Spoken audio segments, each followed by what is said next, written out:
Welcome to Downtown Design's virtual talk, The Future of Everything Design Goes Viral. My name's Jane O'Neill. I'm the editor of Commercial Interior Design magazine. And we have with us today Agata Kurzela, the founder of Agata Kurzela Studio, Matthew Utley, architect and principal at Grimshaw, Nuru Karim, founder of the award-winning Indian studio NUDES, and Riyad Joucka, the founder of the... So to begin with, I want to look at how the design profession has itself adjusted to the digital age during the pandemic, and will that be something that continues even as we return to a new normal? And as I speak about a new normal, you can see that our panelists are coming to us from across the world. We've got people in our studios, we've got myself working at home. So I think this panel and the setup today very much typifies the new normal that we're living in. So how has the design profession adjusted itself to the digital age? Matthew, is this something you'd like to start the ball rolling with? Sure, I can do that. Thank you for having me on the panel. I think this is a series of interesting topics for consideration. On this particular first point, I think it's evident from how we're doing this panel discussion right now that there have been significant adjustments to how the design profession works, in fact, every profession, how business is conducted. But I think one of the things, it's less about technology itself. I think it's about how the technology has impacted us as people and how we interact. What I've found through the course of the pandemic is that while we all may be accustomed to working in some remote manner across time zones with consultants or clients that are in different countries, there's been a bit of a normalizing of that environment and understanding that has evolved out of that. I think the pandemic has been an extremely humbling experience for, I think, the global community. And one of the things that has arisen out of that, I think, is a level of accommodation, both in terms of designers, the consultants we work with, and the clients who we're designing for. Kind of gone are the days of the multiple in-person must-have meetings that you were scurrying around to all throughout the day. And we've got this sort of packed, very busy schedule, but it's a bit more relaxed. And what I think I've seen is that there's been a sort of equilibrium established within the design conversation, especially with clients, that you all feel like you're coming from a point of equal standing now. So I think there's a lot more compassion in the discourse surrounding the design, and a lot more understanding when it comes to the challenges that we face designing in sort of this remote work environment. Thank you, Matthew. There's some really interesting points, and I think when you talk about compassion, do you feel or does anyone feel is that something that was lacking in the client-designer relationship before? I don't think it was lacking. I think it was a different level of understanding. I think there's always understanding and compassion in the process because we're working towards the best product for all parties. But I think it changed in the nature. And I think it's become much more flexible and probably many more different viewpoints coming into the conversation now that everyone sort of comes at the topic or at the discussion from a point of sort of equal situation. And hopefully this is something we're going to see continuing as we return to the new normal. Can you see us ever going back to the situation as it was before? I mean, certainly there's no pressure within the organization I work for to return back to the office. I think that, personally, within our practice, we're setting ourselves up a little differently. We obviously still have studios that we work in, but we're changing the way those studios are used a little bit. Having studios in major urban centers like New York and London, Sydney, Melbourne, we always had a bit of this sort of work environment anyway, because of commuting and travel and things. But you're seeing other companies make significant steps. I think Dropbox just announced this week that they're going basically full virtual, right? And that's a leading technology company that is changing the way that they're going to do business. And you're not going to have dedicated workstations and things of that nature. So I think it's going to be a hybrid solution, and depending on your business and what you're in and how you run your business, either any business or a design business, will sort of dictate how you chart that path. But I don't think that cities are going to change. I think Sir Norman Foster just had some articles out recently talking about that very thing. I don't think the cities will change, but I think the way the cities operate will change slightly. And it's really going to be, I think, a business centric, and whatever is appropriate for that business will then be the path forward. To the rest of the panel, how does this reflect on your experiences? What changes have you seen in the relationship between the client and designer, and what are your personal experiences in the terms of, are you guys at home? Are you in the office? Where are you based now? Maybe I'll start. For us, when the pandemic hit, we had 3 projects put on hold indefinitely. So we had to very quickly adapt to that. We continued working on developing the design for the first month for these 3 projects, just in case the client gets back to us really quickly. But then we kind of switched gears and started something new. I was just having a conversation with Agata, who attended some of these sessions. We started this online platform for design education. We were organizing lectures and classes for designers to attend. And our lecturers and tutors for the classes were based in different countries in Europe, in the States, etc. And they were contributing to the program through Zoom. So we had also a massive attendance from over 150 countries. And this whole thing really brought us together for the following 2 months of the quarantine, where we couldn't really go back to the studio. And it also made us sustain our business financially, because it brought some financial income into our business. So from a sort of cultural standpoint, it was very rewarding, because we got to connect to all these amazing people. From an R&D standpoint, we have an immense wealth of information that we can dig into as a practice and sort of recall back and use into our day-to-day design work. And from a financial standpoint, it helped us sustain our business. So that's an idea that kind of came about in quarantine and took shape in quarantine.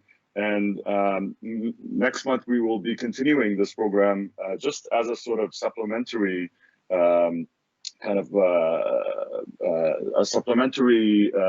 program to what we do day to day in the studio. So we're back in the studio now. We're working on some designs that picked up, but we're going to be doing this on the side, so to speak, for the following years to come. I think it's the old saying, out of necessity comes invention, and what amazed me is seeing how the design community has adapted itself over the last quarter. And there's been so many great initiatives, like Cosentino have been doing talks online, Rocker have been doing presentations through Instagram. It's been great to see how everyone's adapted themselves to it. I get the sense that these trends were there already. It's just maybe the pandemic has forced things through. I think that's something that I've touched on when Agata and I have had discussions about that it's just maybe hothoused some practices that we should have been doing already.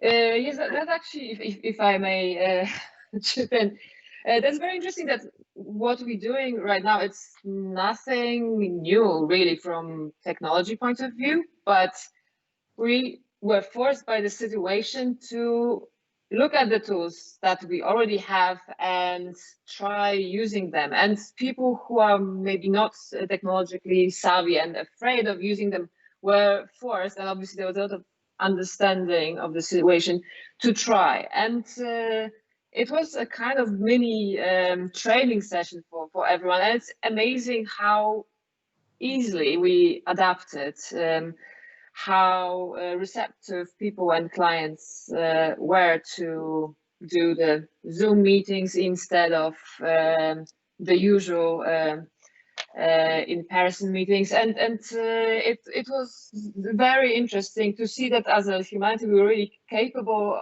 of that, but we have this intrinsic fear of trying new things. I was attending to talks done by Siemens recently, and they mentioned that they have all the technology that lets them set up AR environments for doing factory setups. And unfortunately, they had a difficulty getting clients on board because there was this fear of trying something new. However, when there was no other options, people started using it and actually saw that it's extremely efficient and really helps the business. So from that point of view, I feel that there has been a lot of very positive triggers within quite a negative situation that let us adapt and optimize. Yeah, likewise. I think one of the challenges in Bombay is urban mobility, and we kind of spend about 7 to 10% of our time in traffic. So I think what I've particularly found in our studio is that the sort of production capacity has really ramped up. And I think people have started using, the architects and all of the sort of human resources have started using the time in a slightly more efficient manner. So that's one of the great aspects. But I want to break it up into soft aspects of the production process and the hard aspects. So I think while we started ramping up on the design delivery, design process, all of that, but the actual impact on the ground, and there's no denying, capitally intensive projects such as construction has been hit badly because of the pandemic. We've seen a lot of India particularly has seen a lot of migration of labor forces back into the villages because of the pandemic, the lockdown situation. So I think while technology has helped us in driving the soft components in terms of the design process, design development, all that sort of integration, coordination amongst professionals, where it really hasn't impacted is the delivery on the ground, using cutting edge technologies, whether it's robotic fabrication, whether it's artificial intelligence, so on and so forth.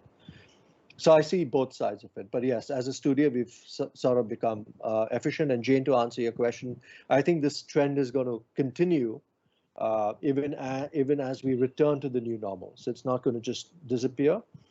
It was a serious piece or a serious sort of lacuna missing in the entire process, but it's kind of plugging in nicely, and offices are actually re-engineering their capacities and strongly reflecting on, how do we actually tap onto this technology and make it more sustainable, make it make it more part of our work culture. Thank you, Nuru. When we're talking about new technologies, I would like to look at things like augmented reality and touchless interfaces. Are they enabling more holistic design approaches? And are you seeing these? Start to become more of a given in design projects, rather as something that would be a luxury extra or an expensive gimmick? Yeah, so one great sort of boom that's happened is there's a recent report on digital adoption during the pandemic. And the whole digital adoption across the globe has leaped 5 years ahead in just about 8 weeks. So there's a big, massive boom. Now, for me, I'm very bullish about things like artificial intelligence, and I think it becomes extremely crucial. You've already seen the implementation of artificial intelligence in sectors such as health, retail, financial services, where artificial intelligence is being used with the customers in a far more personal and experiential sort of way. Telehealth has always been there. It's been in India because of remote access to rural villages and really not having those sort of human resources. You've seen that in the health sector. But I think the design industry really needs to ramp up and use these sort of technologies beyond just presentation tools that we normally use it for clients, like the AR, VR space, and try to see how we can start looking at this sort of digital means of production using very little, which is banking very little on extensive labor. So I think that's something which is very, very important, that we perhaps want to tap on and research on. Thank you. And Agata, we spoke about how the VR and AR environment, it can be a generational thing. So younger audiences, it's something that's very it's a very comfortable means of communication to them. Maybe the older generations don't have the digital literacy to adapt to this. And I think you've seen this morning as I struggled to change my Zoom background today, my Teams background, to something that wasn't my bedroom. That perhaps older generation is slightly younger than we thought, if I can put it that way. It's not necessarily the very old people that would have the lack of digital literacy. It's something we could see in our own offices, in our own workplaces. Well, don't be too hard on yourself. I think sometimes the versions of applications do not allow you to do it, so it's not necessarily your lack of skill. And I think I've got a nice bedroom. It's just I really wanted a background, but yeah. So how are we gonna? Is that something we need to tackle as well? You know, digital literacy. Well, that is something that comes to younger generation much easier, and starting from video games to setting backgrounds in Zoom, which you could even call a mixed reality environment. You know, that's something very natural. And for older generation, it took a pandemic to bootcamp everyone into being able to use it. So it's I agree. It's here to stay, and even with all the professors at universities and academias, they were forced to use those tools to be able to teach and protect themselves also from potentially infection. And the basic tools that we're adopting for the communications are actually very, very simple. So I think that was basically this behavioral bias that we have as human beings that makes us fear of change, makes us perceive changes as negatives, and we tend to exaggerate the negative impact, while in fact, because now the technology helps us to we perceive it differently. We perceive technology as something that helps us to retain that status quo.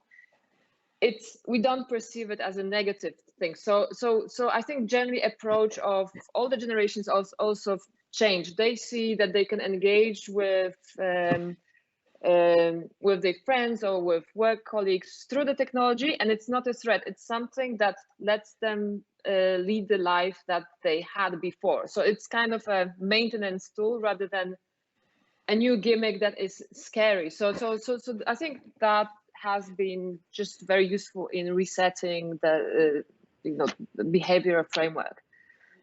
Thank you. If we could move on now to one of our a slightly different talking points. The pandemic saw design and tech intersecting with daily life like never before, like the Zoom calls. But design studios around the world, as well as managing their own affairs, also use that studio tech to support frontline workers. And we've seen examples of design studios producing PPE, medical clothing. Here in Dubai, the fashion studios in D3 were making medical clothes, were making masks. Is tech the new frontier for making design more democratic? I'd like to pitch in on that. I think we as designers or people working in the design industry are hyper optimistic always.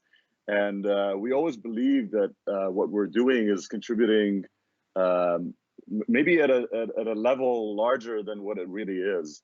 So a lot of what we've seen during the pandemic of designers producing PPE, or you were just talking about virtual reality, mixed reality, etc., artificial intelligence, these are technologies that, when we're talking about PPE, mostly it was 3D printing. These are technologies that are, we're just getting to scratch the surface of how we can actually implement them in our daily life and at a mass scale. These are technologies that are available in specific areas of the world. They're not available everywhere. Unlike the internet, for example, which is a technology that most of the world it covers. So I really don't think that us as designers have, in a way, contributed as much as we'd like, because these technologies are still at large, mostly at their infancy. When we're talking about augmented reality, for example, as Nuru had pointed out, most of the time designers are using this technology for visualization purposes. It's basically an output. It's very rarely and at a very high research scale used as a part of the process to design something new or unseen or to optimize the processes on site. So what we've seen during the pandemic of designers actually contributing to the medical field, it's admirable. It's a noble cause, definitely.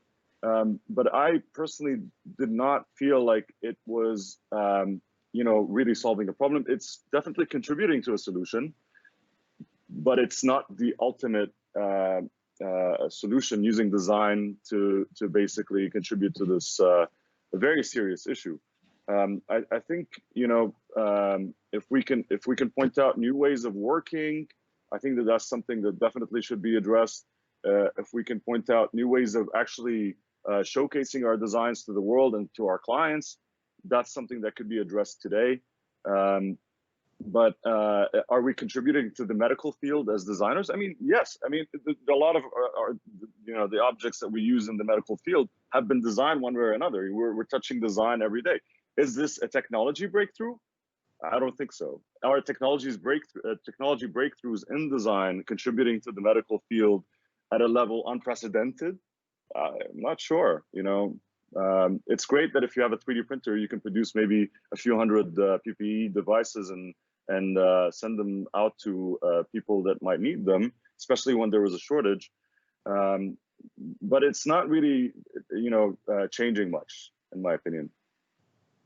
I think maybe the democracy comes through, not the production of, a number of face masks, but perhaps the ways of working and allowing people to work from home, from different environments, that it's a more democratic way of managing your time and allowing everyone, regardless of how easy it is for you to commute to work or what your home life is like, that you can now still be a successful designer or journalist or whatever your career is. They'll still be based from home, and you still have the same footing as everyone else because you can all come in on a Zoom call. But I'm just wondering if that's something we're looking at with the privilege of we're in here in Dubai, a city where we can connect to the internet, we can get 3D printing. It's not like that everywhere in the world. So it's a localized democracy, I would say, rather than a global democracy. Nuru, what would you say to that, speaking to us from not being in Dubai? How would you feel like democracy's been achieved in design through technology? Yeah, so I think the situation in Bombay was radically different. There was this complete lockdown initially on, and even factories, all the sort of production that happens came to a grinding halt. And just from a personal experience, there was so much of wonderful sort of open source data with face shields and 3D printing masks and so on and so forth, and origami masks and fabric masks. A lot of this actually you had to be very, very sort of sensitive to the fact that you need that sort of medical accreditation, like Riyad pointed out, right? So for example, if you're doing a face shield, but if it's a second line of defense compared to a N95 medically tested mask, then that potentially works. From our personal experience, we had about 15 odd 3D printers. Offices were locked down. We took out these 3D printers from our studio and we distributed amongst our architects and all our designers. And then we had this sort of open call, and soon 15 3D printers became an army of about 400, 500 printers because everyone started raising their hands. We really did not have this sort of equipment. Like even to get a PPE sheet, it was difficult, to get a nice, decent PPE sheet, which is 300 microns, was a big challenge. But for me, Jane, what was fantastic is, like you said, the democratization of this process. The fact that I felt every individual in a certain household was conscious of some element of design, whether using fabric, whether using elastic, whether using a handkerchief, how to tie it, how not to tie it, how to assemble stuff. When we actually got through this whole pipeline of creating these, shields for frontline workers, including doctors, nurses, sanitation, traffic cops, police cops, we found there was an entire pipeline that we did not actually get into earlier, right? From the distribution to the sanitization. How do you actually transport something in a completely sanitized manner from one place to the other place? So I think for us it was an interesting sort of experience. But I like the fact that people were completely engaged. They were sitting. They were trying to do some stuff, and it's not far that houses in the future will potentially be 3D printed through DIY technology. You could be sitting somewhere remotely in a village and downloading a file, open source file, and 3D printing in clay or earth. I don't know. That's possible. Scale is, of course, a certain challenge. You see a lot of this amazing sort of technology happening. It's only a question of ramping up, and how do you actually use this sort of technology to ramp up and really touch architecture, touch people's lives. Thank you. I think that sounds like that's real evidence of how design and tech can work together without losing the human touch. That is the human touch, having everyone's involved and really making a difference to people's lives. But I think going forward, as design and technology work together more in hand, I'm thinking of like hospitality projects, touchless economy. How do we bring tech and design together without it being intimidating to the end user and without losing that human element? Matthew, I think you had some thoughts on that. Yeah, I think we have to think holistically about it. I think that, as a lot of people have mentioned so far, the pandemic thrust all of these options in front of us, right?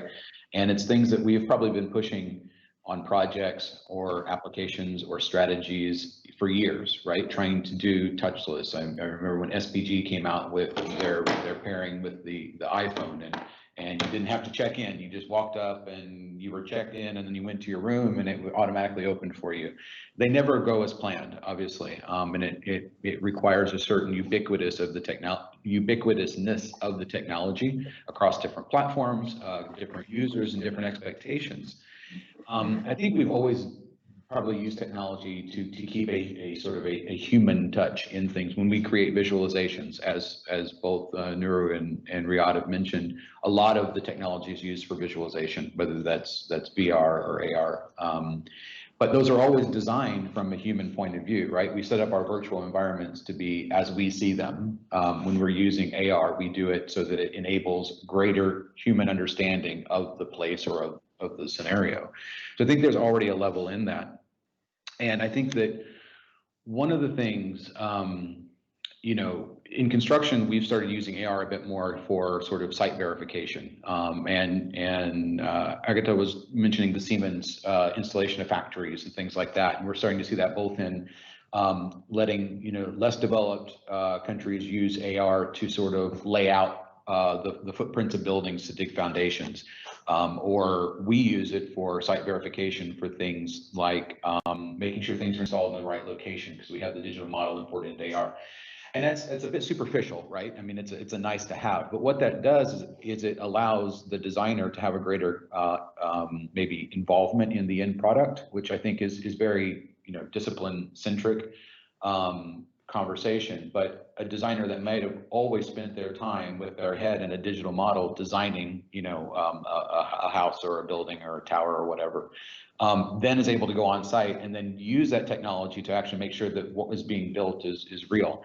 But moving beyond that, I think that, and this is one of the things I think the pandemic has allowed us to do, is look at projects in a different way to make sure that the humanistic viewpoint on what we're doing as designers is inherent, right? There's a huge conversation in tech, and it's less, I think, sort of the design industries like interior design, architecture, product design, graphic design, but more in sort of the user experience design and what large technology companies are doing. And there's this commodification of our personal data, and it's starting to become an ethical conversation. And are we just a piece in the framework that's generating an output, which is data that is then giving an expected outcome and then a revenue to someone? And that's very inhumane, I guess is one way to put it. There's not a level of sort of the human element within that system if we're just data.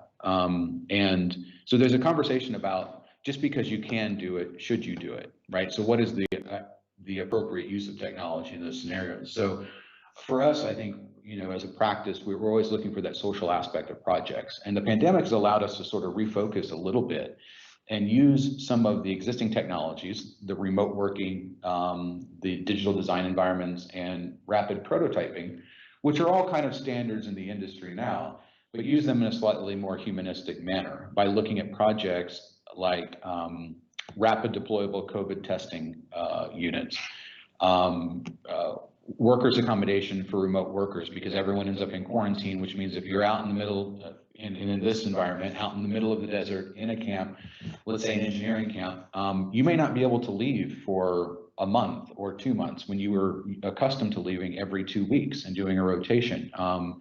Or things such as food security programs for farmstead communities in Africa.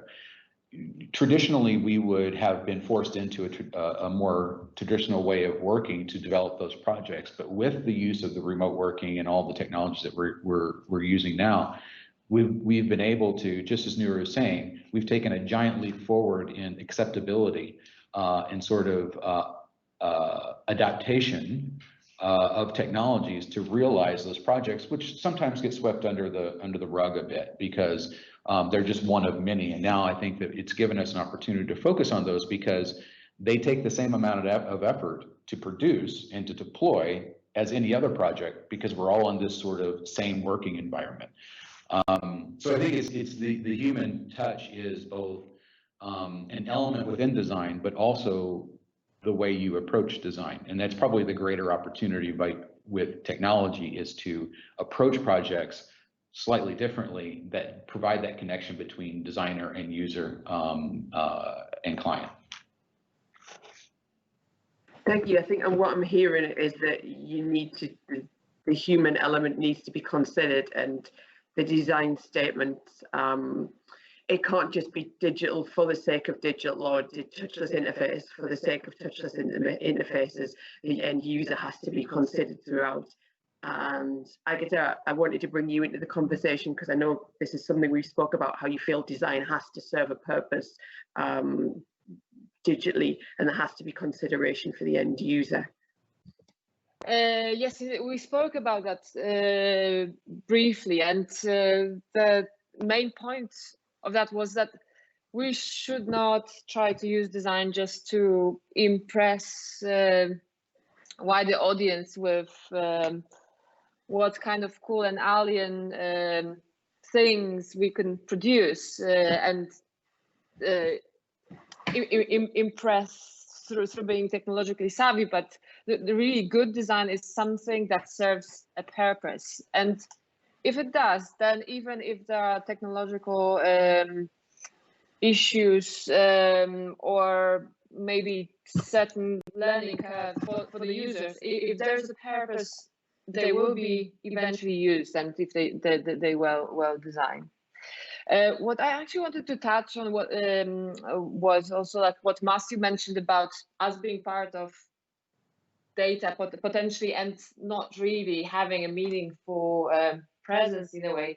I see certain threats from the technology point of view, from free tools that pretend to be supporting us. For example, if we think about Pinterest, which is a very useful tool if just for certain things, you can collect references and catalog them. But in many cases, it's the monetization of that technology that drives us towards certain trends. And before people know, they get dragged into these rabbit holes of, I don't know, this year it's arches and pastel colors. A few years ago, it was something else. And we see this kind of almost viral kind of trend propagation that has been happening. And I see that as a real threat to what we're doing as designers addressing real problems. So it's becoming very superficial. While it gives our clients means to communicate with us sometimes, at the same time, it also gives people this false sense of that they understand design, but what it really is an optimized algorithms that selects certain trends and then channels us into trends that are already kind of pre-existing and more popular and are linked to the retailers that advertise on those platforms. And it serves a purpose of somebody else's and not ours. So that's something that I'm slightly worried about at the moment. Absolutely, Agata. I really like this idea of the algorithm dictating our taste. You know, that's a very interesting idea. And you know, when you're scrolling through Instagram, for example, most of us have an Instagram account these days. Most of us are looking through the feed sometimes, and most of what is on the feed is not stuff that we chose to look at, but the algorithm kind of decides for us one way or another through actions that we've taken on the app. For us, I mean, the way we're using technology in our processes, in our design processes, I'll give you a small example. We've been contacted by a client recently upon returning to the studio to design a chair. And I've always wanted to design a chair because I believe every architect should design a chair. It's a very interesting exercise in design. And what kind of chair can we produce as an architecture practice? So the client specifically wanted 3D printing. So that's a good start, right? Because the client is open to these new technologies. They want to invest more in a chair that is bespoke and also 3D printed, because 3D printing today costs more money than making this chair through vacuum forming, etc. So it will be a more expensive chair, but they're willing to take that risk as kind of a project that they would be proud of. So that 3D printed chair would have to be printed through using robots. These robots only exist in Spain right now, or the best manufacturer for these chairs in the world today exists in Spain, in Avila. So we're based in Dubai, our client is based in Italy, and the robots are in Spain. We have designed the chair through, you know, these algorithmic processes that we use. We've made many variations by talking to the manufacturer and editing that script as we go towards something that is ergonomic, that could work with their technology, that would be structural, and would be something that our client likes. So we can produce these iterations. So we're sending those over the cloud. And we've made a small app for the chair where you can see the chair in augmented reality. So our client in Italy can see our design in their home in Italy, and our manufacturer could see the chair being made through the robots, through the scripts that we're sending them. So we're not in touch with any of these people physically. You know, if you're talking about social distancing, if you're talking about contactless design or whatever it is, we're not in touch with these people physically, but the design is being processed, it's being manufactured, it's reaching its maturation point through these new technologies. And I still think that we're just scratching the surface. You know, we haven't gotten deep into this, and it's not something that is democratized in a way, because what it really takes is for it to be more economical, for it to be widely distributed around the world, and for it to be accepted by people. So this is a very specific case scenario for a small project with a very specific client. And it doesn't apply to most of what we do every day. I'm going to move us on to the last point of our discussion and ask finally, what's the role of tech-led design in our fight for sustainability? I read a really interesting article by Isabel Pintado from Wilson Associates discussing how, unfortunately, one of the results of the pandemic has been a return to single-use plastic in the hospitality industry. I'm wondering is there any way that technology and design can push back against some ground that we've lost in the way we're trying to keep ourselves and the general population is trying to keep themselves safe?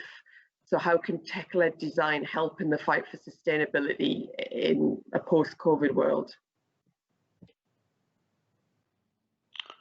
I can say something on this. I mean, it's a very broad topic, to be honest. And I think Isabel's article is spot on. Hospitality, airline industry, and businesses. I think all businesses are looking at this because they have made this switch to disposable out of necessity, and then trying to rein that that luxury back in to our normal workflow. But I think when it comes specifically to sustainability, obviously there's an impact there in terms of products in the market that are now ending up as waste. I think that there's a global move to sort of the net zero environments. You're seeing a lot of government mandates on that, or at least programs to enable net zero. And then just as Riyad was saying, that we have a bevy of tools at our disposal that can aid us in that, but they're just tools. Right? It has to come from a greater or more I think focused standpoint. The tools allow for us to have greater control over an outcome, which we can then help to ensure is sustainable and meets the long-term goals, as well as is performative and flexible at the same time. But I think the greatest use of technology in sustainability is the level of transparency that it provides designers, users, basically everyone, to have a different conversation when you're approaching design. I can go online, again, Riyad, the internet, probably the best tool that we have. I can go online and pick a particular company. I can search the supply chain of a product from that company. I can get their social and environmental ratings on producing that product. And then I can figure out the carbon footprint, or be told the carbon footprint of that purchase that I'm making. And Apple is now doing it from design through to end of life for their products. And they're establishing a carbon footprint or an environmental impact of their products. More and more companies are doing this. And then there's startups out there that are doing it for companies, which may be good or bad for those companies. But they're adding a level of transparency to the conversation that we as designers can now use that information to make the right decisions in the products that we design, or the interfaces and the experiences that we design, by using maybe placing our data on servers that use sustainable energy sources, or designing products with recyclable materials in mind. There's even a fintech startup now. I think it's Doconomy, Doconomy, and they basically let you track the carbon impact of every single transaction that you make with their institution, and they've set up credit cards and debit cards that basically give you carbon budgets or environmental budgets, and if you overspend on your environmental impact, then you're cut off for the month. So there's this bevy of data out there that we can now use, and it's basically been put online for everyone to take advantage of. And I think that's where the tech industry, when I mentioned earlier, just because you can do it, should you do it? This is where you start to get into the algorithms and the artificial intelligence steered in sort of the good path, and taking advantage of those resources to generate design outcomes eventually that are more sustainable. So, Jane, if you permit me, I'd just like to add to what Matthew said. And I think, one other point I would probably like to add is that, I think it'd be very critical to look at tech in the space of innovation when we're looking at sustainability. So there's some great examples that Matthew spoke about monitoring. But to give you an example, if we look at the synthetic biological leaf, which is developed by Julian M., which actually takes in carbon dioxide and releases oxygen, right?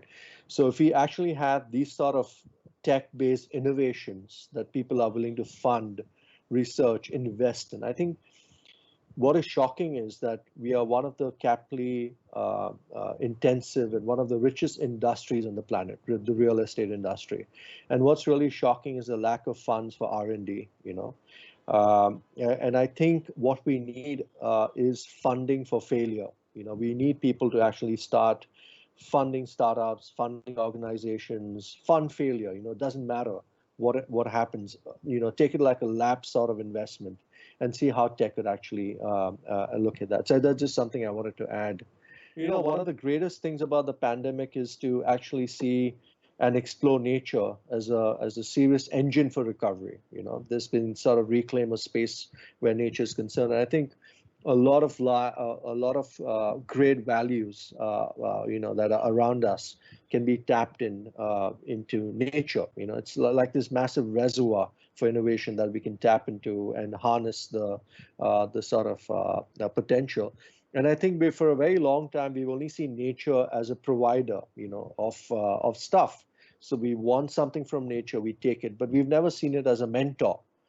And there's a great deal of richness of embracing that sort of philosophy and understanding that nature can be a mentor. And I think this point of reflection post-pandemic, during the pandemic, I think most of the answers actually lie in nature. And very important that, if we are looking at sustainability, we don't reinvent the wheel. We actually look at what's around us, what has survived, what has been sustainable on this planet for so many millions of years or centuries, and perhaps start embracing tech-based design on that. So yes, drones are important, robotic sort of machines are important, fabrication tools are important, but I think that's where the real estate, or I would say the building construction industry, not the real estate, is slightly in the Walkman era. It's probably in the pager era. We have a lot of catching up to do. Nuru, I think you've hit the nail on the head with this one, because I think that's the core of the issue here. Like, we're sitting talking about technology and how can it influence design, but we are especially architects, we're in an industry that is a dinosaur. The construction industry is very slow to adapt to change. We haven't really done much that is different than the past 50 years. The panelists here are pushing for innovation every day, but in the same time there's a resistance, and that resistance is what we really should change somehow. But it's something that's a bit more powerful than this conversation, and hopefully it will eventually if we keep pushing. But sorry, Jane, and again, we're completely digressing, but we'll go back to your point. But I just wanted to say I completely agree, and if we just sum up what we've all been talking about, I think a big sort of takeaway is that what should change first is the industry, the economy, and the mindset, and then we can, because there's a wealth of new ideas and technologies that we can use to get to these ideas, but what's lacking is the funding and the mentality behind what we can produce as designers, because we're a minority. The majority is the end user and the client. A lot of the projects I get press releases about now seem that every mall's got a park now, every housing development's got a running track. So I hope that's something that's going to be taken forward even more so now. I think we've all realised how much we need outdoor spaces and how much we do need to interact with nature. Does anyone else have anything to add to this discussion? I feel like we've gone off the tangent, back on the tangent, and to some wonderful places, but would anyone like to wrap us up? Maybe not to wrap up, but just bring up one aspect that has been happening in the UAE during the pandemic. We saw a greater drive for self-sustaining in terms of food production. So there has been a lot of initiatives related to vertical farming and really big increase of output. So while maybe it's not directly connected to technology, but it is optimization with the help of technology to do something that is not to counter something that is not really sustainable, meaning bringing in foods on planes and ships from far out places. So that is something that is really welcome. And when I go to the grocery shop now, I can see half of the vegetables now are from the UAE, and that's really amazing. It's great progress. Thank you, everyone. I'd like to thank all the panel for joining us today. There's been some very valuable insight shared, and I'm sure the discussion's given us all a lot to think about. Until next time, see you all later.